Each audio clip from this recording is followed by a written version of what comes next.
한국전력이 오는 2분기에 적용할 전기요금을 현재 수준으로 유지했습니다. 네, 또 미국과 일본의 금리 결정이 국내외 금융, 외환 시장에 어떤 영향을 줄지도 관심이 쏠리고 있는데요. 주요 경제 소식들 김광석 한양대 겸임교수와 함께 짚어보겠습니다. 어서 오세요. 네, 안녕하세요. 네, 안녕하십니까. 김 교수님을 저희가 모시면 좀 어려운 거를 쉽게 설명해달라고 오실 때가 많은데 네. 전기요금을 좀 먼저 여쭤봐야 돼요. 이게 네. 굉장히 어렵습니다. 공부해본 사람들 잘 이해가 안 돼. 이건 좀 어떻게 설명 가능하실까요? 이거 설명이 어렵습니다. 예. 어렵지만 우리 시청자 여러분들을 위해서 말씀을 좀 드려보도록 하겠습니다. 네.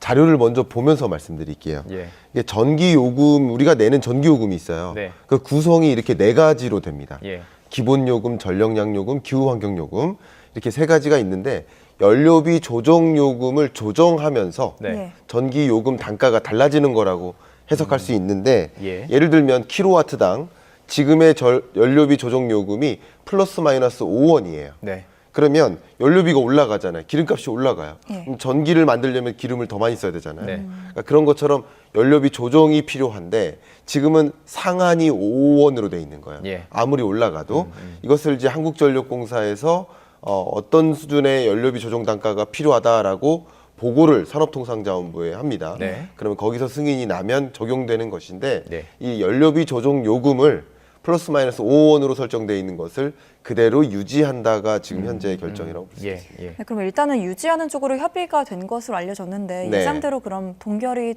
되겠죠? 네, 당분간은 예. 우리가 여러분들이 정말 힘들어하시는 것 중에 하나가 고물가고요. 예. 또 그 고물가를 잡기 위해 고금리를 도입하지 않았어요? 예. 고물가 고금리 압력을 받고 있는 그런 국면이기 때문에 여기에 전기요금마저 올리면 정말 많은 소상공인들 또 저소득층 서민들도 다 힘들다. 네. 전기요금만 오르면 안 오르는 게 또 없거든요. 예. 예. 우리가 사용하는 이 방송 서비스조차도 그렇습니다. 얼마나 많은 전력을 쓰고 예. 있습니까? 그러니까 전력 요금이 올라가면 다 올라갑니다. 예. 그러니까 나름 물가가 안정화되는 흐름인데 이것에 방해를 줄 수 없겠다라는 판단. 그래서 전기요금을 올릴 수가 없는. 물론 그 한국전력공사의 재정적자 난 같은 경우를 해소하려면 네. 전기요금을 올려야 되지만 예. 그렇다고 물가 압력에 강한 영향을 줄 만한 예. 이 변수를 조정하기는 또 부담이 되는 네네. 그런 상황이라고 볼 수 있겠습니다. 또 뭐 총선 전이기 때문에 또 네. 근데 이 전기 하면은 항상 전기를 저희들이 쓰기 때문에 네. 정말 체감으로 오는 전기를 올라? 큰일 났네 이런 느낌이 들기 때문에 하반기에는 사실 올릴 수밖에 없는 상황이 적자 때문에요. 올릴 네, 수밖에 없는 그렇습니다. 상황에도 불구하고 다른 물가가 계속 오른다면 네, 뭐 이것도 변수가 되길 수가 있군요. 그렇죠. 왜냐하면 예. 우리가 소비하는 소비 품목을 예. 총 460여 가지 네. 품목의 가격 등락률을 물가 상승률로 계산하는 겁니다. 네. 매월 우리 통계청에서. 예. 역시 전기 요금이 오르면 나머지 품목에도 영향을 미치겠지만 그 자체가 상당한 기여를 주기 때문에 물가 상승 압력으로 작용할 것이고요. 두 가지 중에 하나죠. 전기 요금을 올려야 한국전력공사의 재정 문제를 좀 해결할 수 있는데 그러자니 또 물가 상승 압력으로 작용하니까 예. 고민이 되는 겁니다. 네. 그 고민이 되지만 그 중에서 지금으로서는 어쨌든 물가 상승 압력을 굳이 줘서 더 큰 물가 부담을 줄 필요는 없겠다라는 판단이라고 해석할 수 있지 않을까. 그래서 어쨌든 물가가 좀 안정되는 수준, 2% 수준에 떨어지는 그 과정에서는 2%, 예. 전력 요금을 올릴 수 있겠다. 하반기라고 볼 수 있겠죠. 네, 우선은 하반기에 그런 물가 추이도 좀 지켜봐야 할 것 같고요. 네. 그럼 우선은 다음 주제로 넘어가서 오늘 새벽 FOMC 발표 내용도 살펴보도록 하겠습니다. 네. 5차례 연속으로 지난해 7월 이후에 동결을 하게 된 건데 시장의 예상과는 일치했습니다. 시장 네. 반응이 어땠나요? 일단 시장에서는 환호했습니다. 예. 그러니까 한 달 전까지만 해도 시장에서는 예. 그래 24년 연내에 3번 정도 금리 인하할 거야. 예. 그 시작은 뭐 6월 정도 되지 않겠어? 이런 기대를 했단 말이에요. 근데 최근 한 1, 2주 동안 그 기대감이 좀 무너졌어요. 예. 그래서 2번 아닐까? 금리 인하 시점도 뒤로 지연되고 금리 인하 횟수도 3번 아닐까? 예. 하면서 좀 기대감이 무너졌었던 구간입니다. 예. 그런데 뚜껑을 열어보니 오늘 새벽 예. 우리나라 시간으로 3시죠. 발표한 걸 보니 3번 금리 인하하겠다는 입장을 그대로 유지한 겁니다. 예. 그러니까 시장은 기대가 꺾였던 상황에서 다시 기대감이 올라가니까 예. 금리 인하에 대한 기대감이 올라가니까 예. 이제 주식 비중 늘려도 되겠다 네. 하면서 주가가 오르는 거죠. 예. 비트코인 가격도 오르고 혹은 주가도 오르고 이제 예. 왜냐하면 금리 인하하는 거겠네 네. 라는 믿음이 있으니까 예. 조금 더 적극적으로 자산 시장으로 돈의 이동이 일어나는 것이라고 볼 수 있겠습니다. 올해 세 차례 금리 인하가 그러니까 뭐 약속을 한 거나 마찬가지라고 보면 되는 거죠. 그러니까 예. 약속이라는 표현 조금 조심스럽습니다만 연준 위원들이 판단했을 때 네. 지금의 연준 위원들 혹은 페드가 중앙은행이 미국 경제를 전망했을 때 네. 경제의 흐름 혹은 물가의 흐름 이런 것들을 관찰해 보면 대략 하반기 정도에는 예. 예, 물가가 안정화되는 수준에 올 것이다. 예. 그런 전망에 기초해서 예. 그러면 세 차례 인하할 수 있다라는 입장이라고 볼 수 있죠. 바뀔 수도 있는 거네요. 바뀔 수 있는 겁니다. 그렇군요. 예를 들어서 우리가 통제할 수 없는 예. 어떤 물가를 자극하는 요인이 등장한다. 지금 제일 불안인 것이 예. 운하예요. 운하. 수에즈 운하라든가 파나마 운하 예. 이런 운하들의 물동량이 제동이 걸렸어요. 예. 그러면 이 해운 물동량이 그 지역을 지나지 못하면 예. 우회해야 돼요. 그러면 원자재나 부품 공급 대란이 오겠죠. 네. 그리고 물류비가 올라가겠죠. 예. 그런 것들이 또 물가를 안 잡히게 만드는 요인이 될 수 있어요. 예, 예. 그러니까 그런 변수가 어떻게 전개되느냐를 예. 지켜보면서 의사결정할 것이다 이렇게 보겠습니다. 그래서 지금 예상은 0.25%씩 3번, 7.5. 근데 올라갈 때는 네. 뭐 베이비 스텝, 뭐 자이언트 스텝 해가지고 막 네. 올라갔잖아요. 그렇습니다. 내려갈 때는 그냥 계속 0.25% 이렇게 세 차례 내려가는 겁니다. 아, 그 부분 답변 드리겠습니다. 예. 너무 좋은 질문이시네요. 예. 그러니까 금리를 인상한 이유가 뭘까요? 5.5%까지. 금리를 인상한 이유는 물가 안정인 예. 겁니다. 예. 그 물가는 미국이 만난 2022년에 6월에 만났던 그 물가 상승률은 네. 41년 만에 최고치입니다. 예. 우리 앵커님 인생에 처음 만난 물가인 거예요, 정말. 예. 그렇죠? 그러니까 42세가 안 되는 여러분들께는 처음 만난 물가라. 저는 만나본 만나보죠. 거네요. 저도 예. 만나봤습니다. 예. 근데 그만큼 굉장히 높은 물가가 미국 경제에 나타났기 때문에 네. 그 물가를 잡기 위해서 대대적으로 금리 인상을 한 것이다. 이렇게 예. 해석해 보시면 좋겠고요. 예. 반면 지금의 금리 인하는 급한 게 아닙니다. 금리 정상화인 거예요. 예. 5.5% 기준금리는 너무 높은 것이기 때문에 네. 점진적으로 상황을 봐가면서 정상화해 나가겠다. 대략 한 3.5%를 향해서 금리를 인하해 나가는 수준을 가져가겠다라는 네. 입장인 것이니까 서둘러서 급하게 할 필요가 없고 네. 또 서둘러서 급하게 했을 경우 물가가 나름 잡히고 있다가 다시 급등할 수 있으니까 네. 그래서 금리를 서서히 인하하는 수순을 가져가겠다 이렇게 보겠습니다. 예, 올해도 서서히 내리고 또 내년 점도표에 따르면 내년에도 세 차례 정도 인하할 것으로 지금 전망이 되고 있는데요. 원래는 네 차례 정도 예상을 했었잖아요. 그러다가 이게 한 차례 줄어든 건 네. 그 CPI 지수나 이런 게 물가가 안 잡히고 있다는 이유 때문일까요? 네, 정확하십니다. 예, 예. 그러니까 페드가 예. 오늘 아침 새벽 3시에 발표한 전망치를 보면 예. 금리 인하를 몇 번 할 것인가에 많이 관심을 갖고 계시잖아요. 네. 근데 금리 인하를 왜 그렇게 순번을 4번 인하할 거 내년에 그러니까 올해 3번, 내년 4번, 7번 할 것처럼 얘기했다가 왜 올해 3번, 내년 3번, 6번으로 줄였을까? 그 근거는 페드가 바라보는 미국 경제의 흐름이 달라졌기 때문이에요. 네. 생각보다 미국 경제가 견조하고요. 예. 성장세가 높고요. 실업 문제도 없습니다. 예. 거의 노랜딩에 가까운 미국 경제 흐름이에요. 예. 그러니까 그것이 물가에 어떤 영향을 미칠까요? 물가가 더 안 잡히게 작용하겠죠. 네. 실제 물가 상승률에 대한 페드의 전망치가 상향 조정됐어요. 예. 그것을 보니 더 높은 금리를 한동안 더 유지해야 되겠구나. 예. 금리 인하를 서둘러서 하면 안 되겠구나 하는 판단이 감지가 되는 거죠. 예, 미국의 금리 인하가 관심인 것은 우리 금리 때문인데 네. 저희가 좀 발언을 좀 모아봤습니다. 제롬 파월 미국 연준 의장이 경제 성장에 자신감을 보이면서도 그 여정이 결코 쉽지 않을 것이라는 입장을 보였죠. 그리고 우리 이창용 한국은행 총재의 발언도 함께 모아봤습니다. 함께 들어보시죠. But inflation is still too high. Ongoing progress in bringing it down is not assured, and the path forward is uncertain. We are fully committed to returning inflation to our 2% goal. And I think they haven't really changed the overall story, which is that of inflation moving down gradually on a sometimes bumpy road toward 2%. If the economy evolves broadly as expected, it will likely be appropriate to begin dialing back policy restraint at some point this year. 개인적으로는 상반기 내 금리 인하를 하기는 쉽지 않은 상황이라는 것을 그대로 의견을 유지하고 있습니다.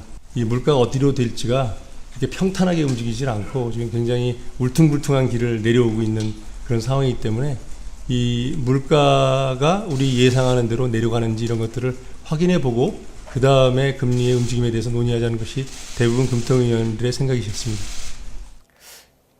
한미 금리 차가 지금 상당히 크잖아요. 그렇습니다. 근데 그 상황에서 지금 울퉁불퉁한 그 길을 내려오고 있다. 저는 이 표현이 그 딱 들을 때 그래프가 좀 떠올랐어요. 네. 그러니까 우리가 금리 차가 이렇게 울퉁불퉁 돼 있는데 네. 미국이 내려온다고 해서 우리는 내려올 것인가? 네. 이건데요. 네. 결국은 우리 금리 차가 있기 때문에 미국이 내린다고 해서 우리가 바로 내릴 것 같지는 않은데 어떻게 좀 바로 내리거나 예. 선제적으로 내리기는 좀 부담스럽습니다. 그러니까 금리 차가 2%포인트로 역사상 최대치잖아요. 네. 여기서 더 추가적으로 벌어진다. 그러니까 지금까지 한미 기준금리 격차가 벌어진 것은 예.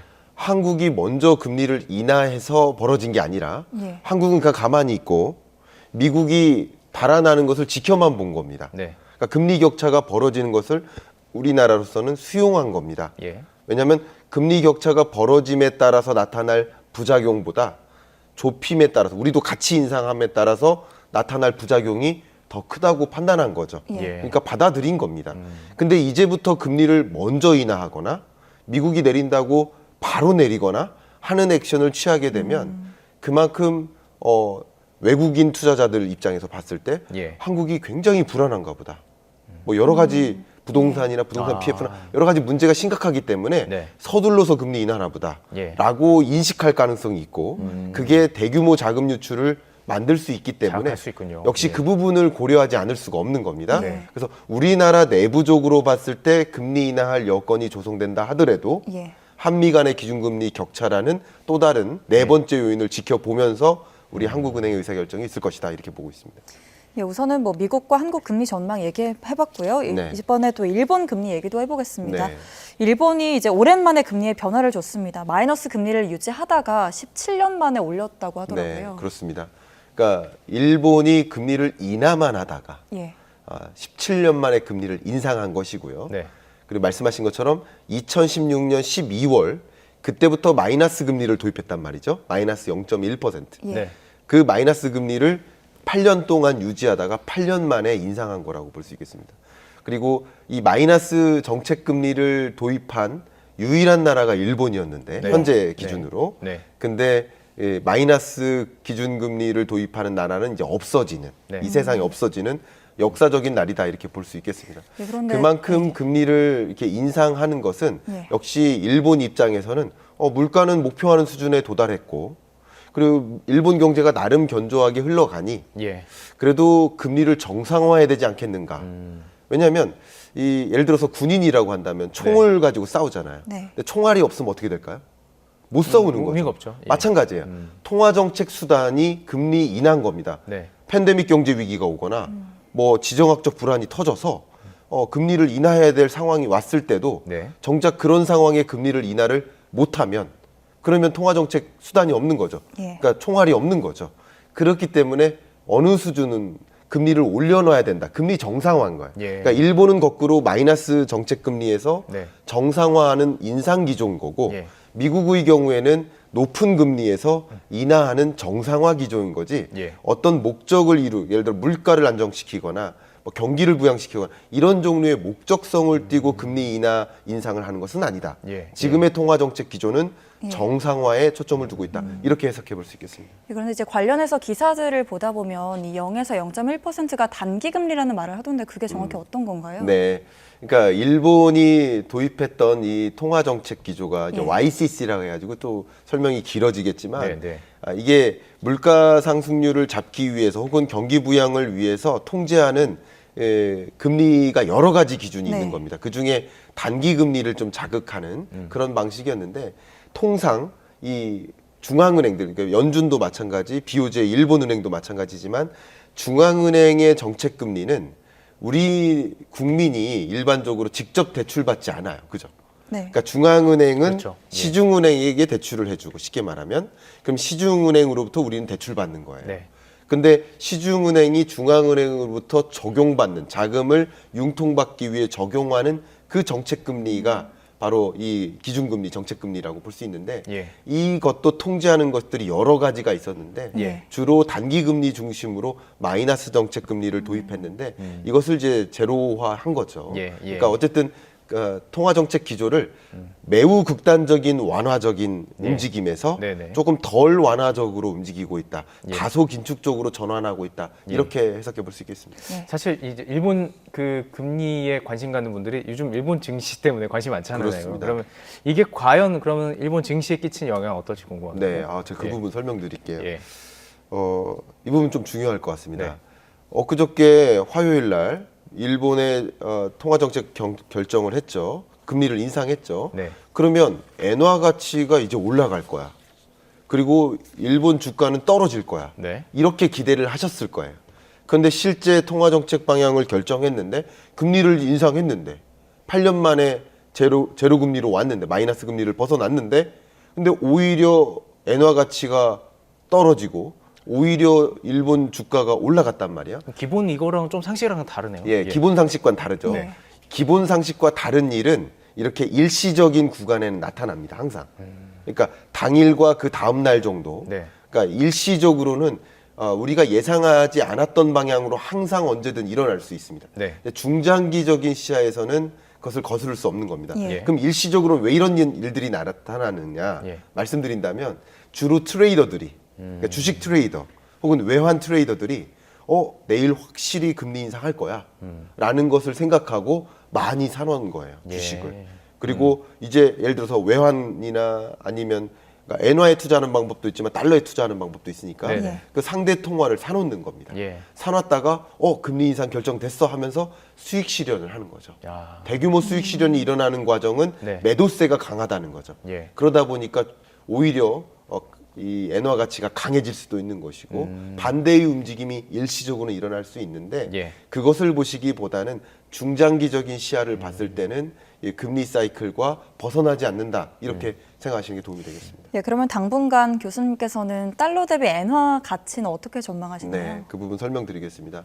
그러니까 달러의 약세화는 진전될 것이라고 봅니다. 예. 그러니까 강달러가 약달러로 전환되지는 않을 것이라고 보고요.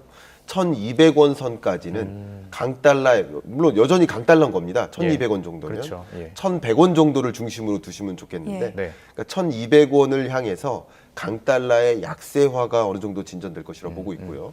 왜냐하면 금리 인하 사이클과 관련된 겁니다. 네. 일본은 반대로 0.2%의 정책 금리를 목표로 하고 있습니다. 네. 그런 경로로 갈 테니까 상대적으로 약 엔화의 강세화가 진전되는 겁니다. 그럼에도 불구하고 여전히 약 엔화일 것이고 예. 여전히 강달러일 것이다. 그러나 그 폭이 미세하게 움직일 것이다. 이렇게 보고 있고요. 예. 달러 인덱스만 보더라도 네. 달러와 그 밖에 나머지 기축통화의 교환 비율이 달러 인덱스거든요. 네. 근데 기축통화에서 굉장히 중요한 역할을 하는 게 일본 엔화예요. 예. 그러니까 둘이 다른 방향으로 만나는 과정이잖아요. 예. 그러니까 강달러의 약세와 약 엔화의 엔화의, 강세화 예. 이런 흐름이 전개될 것이다라고 그림 그리시면 도움이 되겠습니다. 알겠습니다. 오늘 말씀 이렇게 해주신 걸 정리를 좀 해보면 정리하기 쉽지는 않지만 네.